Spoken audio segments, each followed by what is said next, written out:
Newburyport is situated on the Merrimack River as it meets the Atlantic Ocean. This estuary has always been Newburyport's lifeline to the world. 21% of the city is on the water. It is laid out on an elevated bank of the river, and at one time numerous shipyards extended along the bank at the edge of the Merrimack. Along High Street, ship captains built grandiose houses with widows' walks, structures on the roofs where the residents could spot returning ships coming into port from worldwide voyages. Hi, my name is Lloyd Sandmore. I'm a docent here at the Custom House Maritime Museum in Newburyport. The building, as we know, was built in 1835. The Ipswich Council on Aging provides a monthly trip called the Men's Corner for some of its members like myself. These trips are particularly focused on sites that are of interest to men. Today we're going to visit the old Custom House in Newburyport, which has been turned into the Newburyport Maritime Museum. Come on with us. You might learn something new about New England history.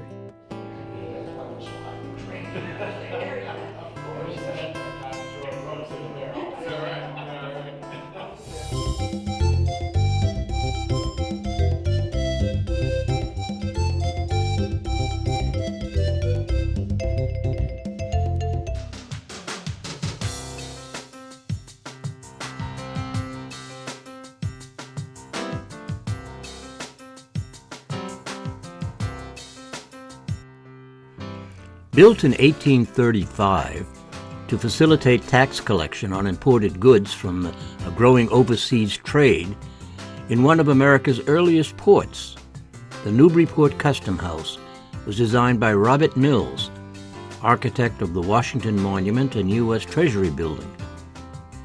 Here one can discover the maritime history and heritage of Newburyport, Massachusetts, the Merrimack River Valley, and of course the Custom House.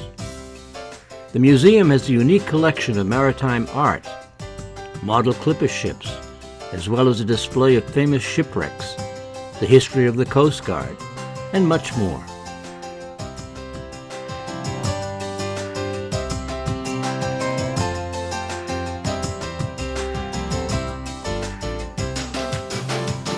The maritime heritage in Newburyport, Massachusetts runs deep. Newburyport has many wonderful attractions, but the Custom House Maritime Museum is the ultimate destination for all residents and visitors with a curiosity about rich maritime history. As the eastern seacoast's first major commercial port, there is plenty to preserve and celebrate in Newburyport.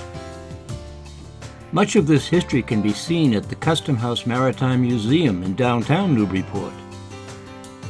This includes an extensive collection of maritime art, model clipper ships, and displays from infamous shipwrecks. Down in Market Square, and then in 1811, the town of Newburyport had a small fire. I'll pass this around. Here we are today. The fire started over here. It burned 11 acres down here in Newburyport, which is practically a lot of the town. So it burnt 11 acres, it burnt the Custom House, it burnt the library, it burnt everything downtown over. So what happened is after 1811, Newburyport puts in an ordinance, any building over 4 stories must be brick. That's why we have all the brick buildings in Newburyport. Because the other one, all the buildings were wooden, one caught on fire, it just became a domino effect, and boom, boom, boom, boom. So they said, okay, loss of life wasn't too much. But then the second Custom House, there's always an argument where it was. It had to be close to the waterfront. So it was probably in Market Square or on Center Street. And in 1835, believe this or not, the United States government was debt-free. They owed nobody any money. So they said, well, we're going to build some custom houses. So they built one in Newburyport, New Haven, New London, and Middletown, Connecticut. This building cost $23,000. A man named Robert Mills designed this building. He also designed the Washington Monument, he designed the United States Treasury Building, and he designed the U.S. Patent Office. He was very conscious about fire because when the British sacked Washington after the Revolutionary War, They sacked Washington and burned it. So all the buildings are fireproof, which federal buildings have to be. We have brick floors, brick ceilings, granite walls. The only wood in this building is our windows and the front door. This room in the museum is dedicated to the founding of the U.S. Coast Guard in Newburyport in 1790.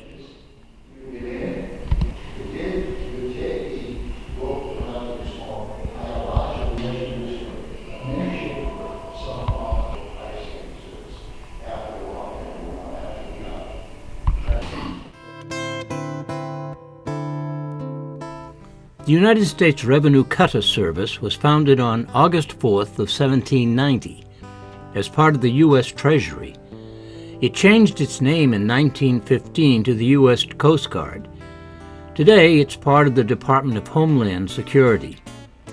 Alexander Hamilton successfully lobbied to have 10 revenue marine cutters constructed and the recruitment of 100 revenue officers.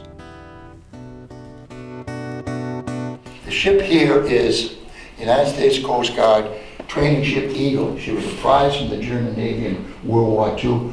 All cadets at the United States Coast Guard Academy serve 1 month a year aboard the ship all over the world. We would love to have the Eagle come into Newburyport, but she draws 16 and a half feet. We only have 14 in the harbor.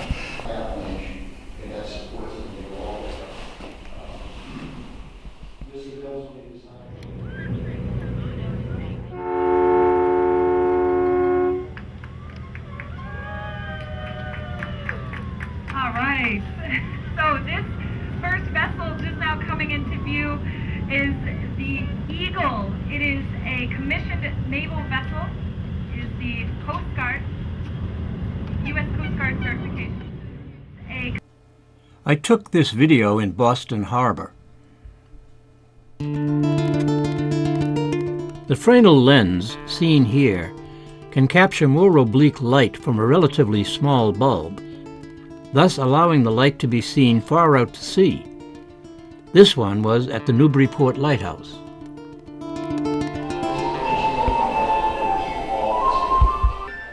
The Potters on the Merrimack River exhibit focuses on utilitarian lead-glazed earthenware, which had been a household necessity in New England since the earliest days of the 17th century settlement.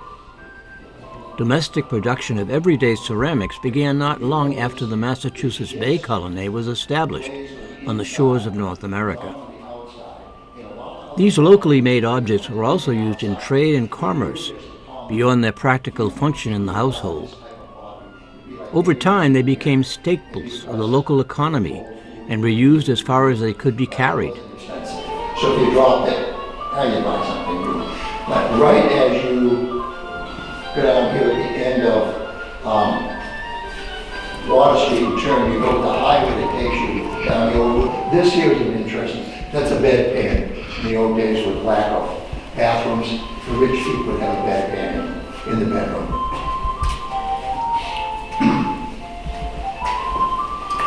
These displays here are forever changing. We change. This will soon change.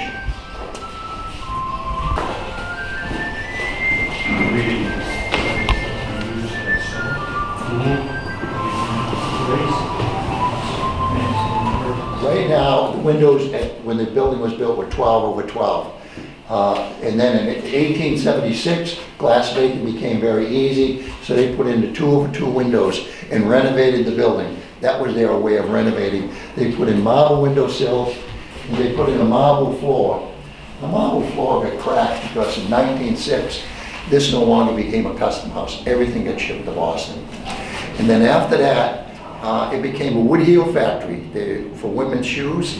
And then in 1922, and then in the middle 30s, it went out. In the mid 50s, a man named Checkaway bought the building. He was a junk dealer. And this is what our building looked like in 1960. If you still don't know that long, and it's going to look very bad if I can't find my picture. Jacob Checkaway bought the USS Haddock and used its fuel to start his own oil business. He dismantled the decommissioned sub behind the custom house which he owned. Checkaway sold oil to local fishermen on the docks of Newburyport. The boat was sold to Checkaway in June of 1960 for scrapping. It had 4 presidential unit citations and 11 battle stars for World War II service. Here it is. This is what our building looked like in 1960. The back of our, if you stood on our back lawn, that's what our building looked like. So he tried to put the periscope on top of the building, but he didn't succeed. So after that, in 1968, the town of Newburyport took it on an eminent domain. And in 1975, a group got together, wanted to build a museum, and thus they started the museum. How about coming with me as I visit some of the exciting and picturesque shops, restaurants, and taverns of old Newburyport? You won't be disappointed.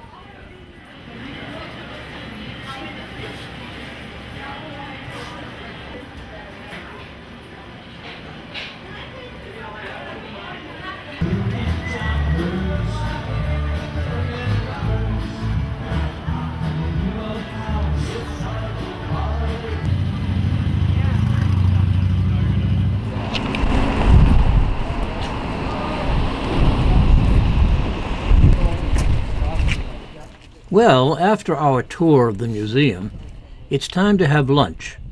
And there's no better place to do that than at Newburyport's Grog Restaurant. It might not be open till 11:30, guys, so as long as everybody knows where it is.